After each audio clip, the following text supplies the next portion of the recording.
പഠനങ്ങൾ പറയുന്നത് നമ്മുടെ ഇപ്പോഴത്തെ കുഞ്ഞുങ്ങൾക്ക് വാർദ്ധക്യത്തിൽ കിട്ടേണ്ട രോഗങ്ങൾ നേരത്തെ തന്നെ കിട്ടിക്കൊണ്ടിരിക്കുകയാണ്. വാർദ്ധക്യത്തിൽ കാണിക്കേണ്ട രോഗലക്ഷണങ്ങൾ കാണിക്കുന്ന കുട്ടികളുടെ എണ്ണം വളരെ കൂടിയിട്ടുണ്ട്. ഇതിനെക്കുറിച്ച് ചിന്തിക്കേണ്ടതല്ലേ?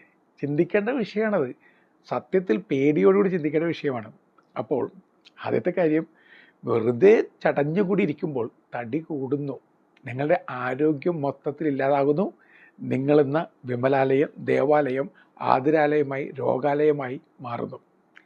2, നിങ്ങളുടെ മനസ്സ് ചുരുങ്ങുന്നു. എൻ്റെ പ്രിയപ്പെട്ടവരെ, ഒരാൾ സ്വന്തം ലോകത്ത് ഇരുട്ടുമുറിയിൽ കഴിയുകയാണെങ്കിൽ അവിടെ ജാലകങ്ങളൊന്നുമില്ല, പുറത്തുനിന്ന് വെട്ടം വരുന്നില്ല, കാറ്റ് അയാളെ തൊടുന്നില്ല, അയാളും തൊടുന്നില്ല. അങ്ങനെയുള്ള ഒരാളുടെ മനസ്സ് സ്വാഭാവികമായിട്ട് ചുരുങ്ങിപ്പോവും, അങ്ങേയറ്റം ചുരുങ്ങിപ്പോവും. ഈസോപ്പ് കഥയിൽ ഒരു തവള, പൊട്ടക്കിണറ്റിലെ തവളയാണ്. തവള കുഞ്ഞുങ്ങളെ പഠിപ്പിക്കുന്നത് ഈ ലോകത്തെ ഏറ്റവും വലുത് ഞാനാണ്, എല്ലാം അറിയാവുന്നയാൾ ഞാനാണ്, ഞാൻ തന്നെയാണ് എല്ലാം, എന്നെ കവിഞ്ഞൊന്നുമില്ല. ഒരു ദിവസം പൊട്ടക്കിണർ വിട്ട് അവർ പുറത്തുപോയി കഴിഞ്ഞപ്പോൾ അവരൊരു പശുവിനെ കണ്ടു. ആദ്യമായിട്ടാണ് ഇത്രക്ക് വലിയൊരു ജീവിയെ കാണുക.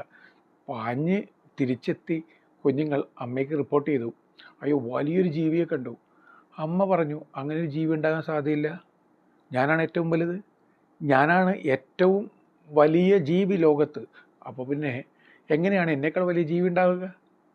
അപ്പോൾ കുഞ്ഞുങ്ങൾ പറഞ്ഞു, ഇല്ല, വലിയ ജീവിയാണ്. അമ്മ ശ്വാസകത്തേക്ക് എടുത്ത് വീർപ്പിച്ചുകൊണ്ടത്, ഇത്രയും വലുതാണോ? അതിനേക്കാൾ വലുതാണമ്മ. കുറച്ചുകൂടി ശ്വാസം എടുത്തു, ഇത്രയും വലുതാണോ? അതിനേക്കാൾ വലുതാണ്. പിന്നെ എല്ലാ ശ്വാസവും ഒരുമിച്ച് വലിച്ചെടുത്തു, ഇതിനേക്കാൾ വലുതാണോ? അത്രയും പറഞ്ഞപ്പോഴേക്കും തവള പൊട്ടിച്ചെതറി. ഇതുപോലെയാണ് ഈ പണ്ടത്തെ ഒരു കവിതയുണ്ട്, പൊട്ടക്കിണറ്റിൽ പുളവൻ ഫണീന്ദ്രൻ. അതായത് പൊട്ടക്കിണറ്റിൽ വെറും കുട്ടപ്പാമ്പ് സർപ്പമായിട്ട് അഭിനയിച്ചുകൊണ്ടിരിക്കുകയാണ്. അങ്ങനെ സ്വയം ചിന്തിക്കുകയാണ്. അങ്ങനത്തെ ഒരു ലോകത്തിൽ മനസ്സ് വല്ലാതെ മുരടിച്ചു പോകും, ചെറുതായി പോകും.